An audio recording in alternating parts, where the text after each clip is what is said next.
Ever since he first got his driver's license at age 18, Ozan Firat has made a living out of dealing used cars. Once a week, he stocks up on merchandise at the BCA car auction house, where, with a bit of luck, he can find real bargains.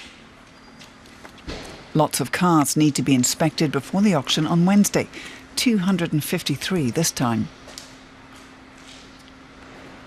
Firat checks the thickness of the paint. A private buyer wouldn't spot this with the naked eye, but if an expert looks it over a bit, he can see that it's been touched up. But not even an expert can tell the paint's thickness with the naked eye. This Mercedes diesel is 4 years old. Firat is willing to pay 17,000 euros for it. But he's competing with 190 other dealers here. There's not as much money to be made in used cars as there once was. Spain, Portugal and Greece are no longer buying as many. We're having trouble selling because the market prices are pretty low now. The prices have gone down a lot. So if a car doesn't sell, what does that mean for the sellers? If a vehicle gets left standing on the lot, we've got a real problem. We'll lower the prices to try to sell the cars as fast as possible and not get stuck with a non-mover. Only professional dealers are allowed to bid at the auctions.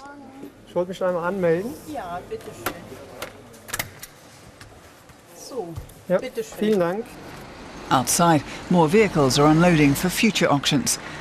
The auction house sold about 120,000 cars in 2012. Every year, the branch manager has more sellers wanting to auction off their vehicles. Ford has been selling through BCA since the very first day we started up in Germany. Other car makers that are on board are Mercedes-Benz, Renault, Volvo, Nissan and Kia. Then we've got the banks and the big dealership groups right down to the smallest used car dealer. Everyone's interested in our marketing concept. Ozan Firat has his eye on a white station wagon. One bid after another comes in over the internet.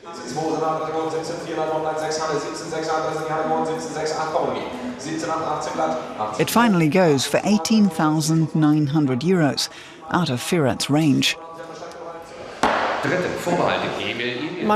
Sometimes you get lucky, sometimes you don't. You have to move on. We'll try for another one instead. Someone else probably thought that price was attractive. Firat often checks the prices for comparable vehicles offered on the internet. To the auction house too, the importance of the internet is growing. Now we're getting 60 to 65% of our bidders through the internet, maybe even more, with the rest physically present in the hall. But it's the dealers in the hall who can make a big difference, because they help to decide the final price. A vehicle evaluator helps prepare the next auction, photographing every visible flaw, in indirect light, so that the online bidders know exactly what they're getting. Now I've localized the dent, I mark it with an arrow, and I'll mark it in the PDA as well, in pretty much the same spot where the damage really is. Then I lay dent foil over it, so the buyers who call up this photo on the internet can see it. The distortion of the lines reveals the dent. So once he's tallied revenues against expenses, has Firat turned a profit for the day? Altogether, we spent about 70,000 euros and bought 5 cars. I'm quite satisfied. He'll drive this one right off the lot for 17,800 euros, including the surcharge. To me, it was a bargain price for that car. I would have paid more for it, but we got it for less. Now we'll have to see that we sell it for a good price. He'll be offering the car for 19,000 euros.